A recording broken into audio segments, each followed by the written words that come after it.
क्या आपने कभी किसी खाली जगह को आपको घूरते हुए महसूस किया है? जैसे वो आपको देख रही हो? ये घटना हमें भेजी गई थी और जिस इंसान के साथ ये हुआ, वो आज भी इस बारे में बात करते हुए अनकंफर्टेबल हो जाते हैं। ये कहानी है फिरोज के पिता रफीक जी की, जब वो उड़ीसा में रहा करते थे। साल 2004 की बात है। रफीक जी उस रात टिटलागढ़ रेलवे जंक्शन पर खड़े थे। उन्हें अपने घर वापस जाने के लिए ट्रेन का वेट करना था। ट्रेन आने में अभी काफी टाइम था, तो वो प्लेटफॉर्म पर खड़े रहने के बजाय यूं ही स्टेशन के आसपास टहलने लगे। रात काफी शांत थी, कुछ ज्यादा ही शांत। ऐसी शांति जिसमें हर छोटी आवाज भी ज्यादा लाउड लगने लगती है। चलते चलते उनकी नजर रेलवे कॉलोनी की तरफ चली गई। वो कॉलोनी कई सालों से पूरी तरह वीरान पड़ी थी। सारे क्वार्टर्स खाली, कोई लाइट नहीं, कोई मूवमेंट नहीं। रात के अंधेरे में वो जगह बिल्कुल ब्लैकआउट जैसी डार्क लग रही थी। रफीक जी बस यूं ही उस डायरेक्शन में देखते हुए चल रहे थे। तभी उनकी नजर कॉलोनी के सबसे पास वाले क्वार्टर पे गई। उस क्वार्टर के मेन गेट पर कुछ हलचल हो रही थी।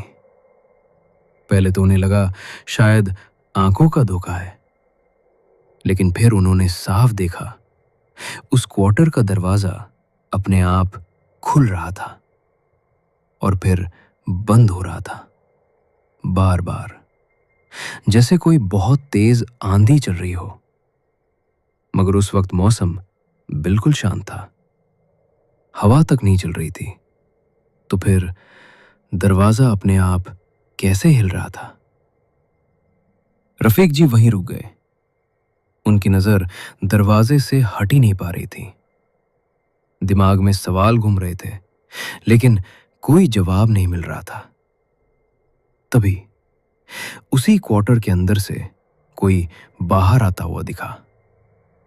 वो गेट के बाहर आकर खड़ा हो गया और सीधे रफीक जी को देखने लगा। रफीक जी की बॉडी जैसे फ्रीज हो गई। वो आदमी, अगर उसे आदमी कहा जा सके, काफी ऊंचा और लंबा था। उसके काले लंबे बाल उसके चेहरे के चारों तरफ बिखरे हुए थे और उसकी आंखें बड़ी बड़ी, सफेद, बिल्कुल अननेचुरल। वो किसी आम इंसान जैसा नहीं लग रहा था। वो बस खड़ा था, बिना हिले, बिना कुछ बोले, सिर्फ घूरते हुए। रफीक जी को समझ ही नहीं आ रहा था कि क्या करें। उनकी छाती में अजीब सी बेचैनी बढ़ने लगी थी। दिल तेज धड़क रहा था और तभी उसने अचानक अपना मुंह खोल दिया। बहुत बड़ा, इतना बड़ा कि वो इंसानी मुंह लग ही नहीं रहा था। ये देखते ही रफीक जी घबरा गए। उनके पैर लड़खड़ा गए और वो पीछे की तरफ गिर पड़े। जब वो जैसे तैसे खुद को संभाल कर दोबारा उठे और उस क्वार्टर की तरफ देखा, वहां कोई नहीं था। ना वो चीज, ना कोई मूवमेंट। और उस क्वार्टर का दरवाजा पूरी तरह बंद था। रफीक जी पसीने से पूरी तरह भीग चुके थे। डर उनकी सांसों में अटका हुआ था। उन्होंने बिना एक पल भी रुके सीधे प्लेटफॉर्म की तरफ कदम बढ़ा दिए। वहां कुछ लोग मौजूद थे और बस यही चीज उस वक्त उन्हें रियल लग रही थी। कुछ देर बाद ट्रेन आई और रफीक जी उस रात अपने घर लौट आए। लेकिन वो कहते हैं, उस कॉलोनी की तरफ देखने की हिम्मत वो आज तक नहीं जुटा पाए।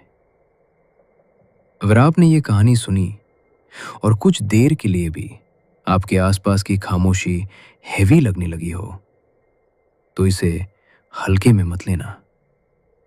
लाइक, सब्सक्राइब, कमेंट और शेयर। क्योंकि कुछ कहानियां बस सुनने के लिए नहीं होती, कुछ आपके पीछे तक आ जाती हैं। कभी कभी खाली जगह